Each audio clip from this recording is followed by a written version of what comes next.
This watch is a beauty.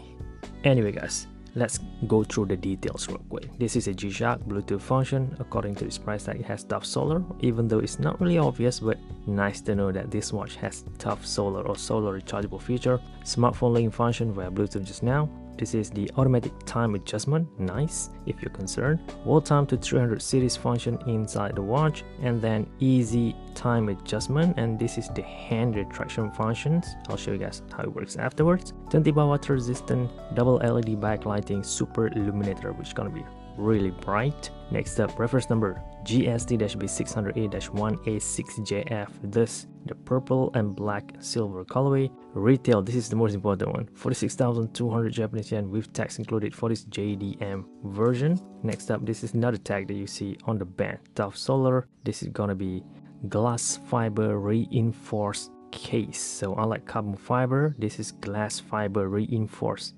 case. Then this is some standard reference number over there. So this watch, even though it looks pretty basic, it's really a lot. This explains why the high price point. But remember, you don't have to pay that retail price. If you buy one from Buy Japan, you could go through some other sites where they are offering a tax-free options for the price. In my case, it only cost me 32,980 yen, which is already significantly cheaper than 46,200. But at the time when I bought the watch, Buy also offer a discount coupon saying they have a lot of sales going on, and the actual price that I paid for the watch is down here. This is from the Buy app, by the way. Mine over here only cost me 28,333 yen after I used a coupon basically of 4,947 yen. Altogether 198.06 US dollars. If I were to include the import tax, which is quite expensive depending on where you live. In my case, it cost me around another 20 to 40 bucks. Still, including the import tax and the shipping, it is far cheaper than if I were to pay a retail price. So shout out to Buy Japan for making this purchase possible. Next up, this is very important. This watch, as far as first impression goes, I'd say though, it reminds me of just like every Casio out there where they are miniaturizing the size. Check this out. This is the usual, the standard stuff, the standard size, and then they release the small size option these days, right? I believe this is the same thing. Just a standard G steel but smaller, maybe taken, I don't know, rebranding. This should be a baby G size on top of here. Now they just name it G-Shock and bam, just like that, skyrocketed its popularity. Though if I'm not mistaken, they didn't really release this worldwide just yet. So maybe they're trying to wait to see how the market goes. But so far, from what I've read, from what I've heard, a lot of people are really into this G-Shock watch. And that's for a good reason, because it is so small. Now, let's put a measurement to test. Width of 42 millimeter, but the actual watch face itself down here, check this out, only goes around 28 millimeters only. That is insanely small, really small, and that's the reason why, to contrast this watch for today's video, I'll be wearing my biggest. Look at that Golf Master in comparison to this guy right here. My god.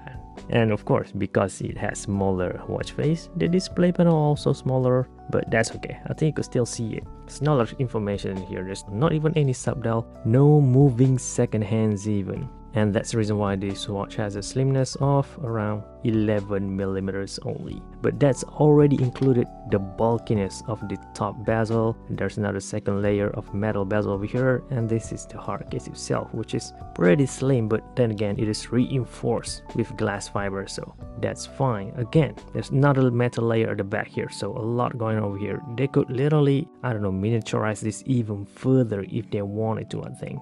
Next up, for the lug-to-lug distance, I'm gonna measure it all the way to the strap here, because this is what gonna goes on your wrist, around 59. So let's just go with 60 millimeter, not lug-to-lug, but the overall length of the watch when you put it on, right? But for lug-to-lug, by the way, just in case you're curious, we're gonna measure it right there, 40 millimeters. So this watch is really small.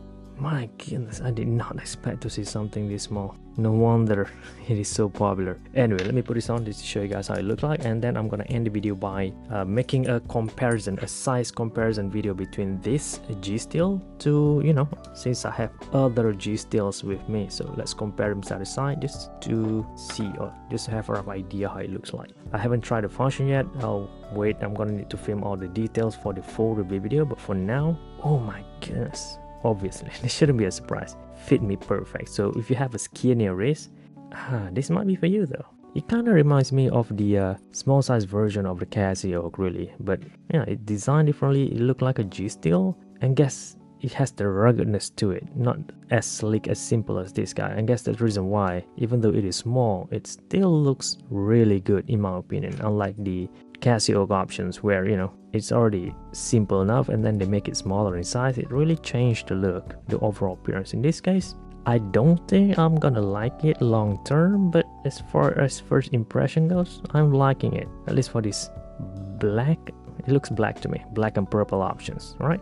So if you're interested in getting one and you can't find them locally anywhere, go to the link down in the description box, guys. Buy them straight from Japan, from Casio Japan JDM version, and still it is cheaper than retail, so there we go. Alright, that's it. Thank you very much for watching. This is G-Shock Fashion Channel, and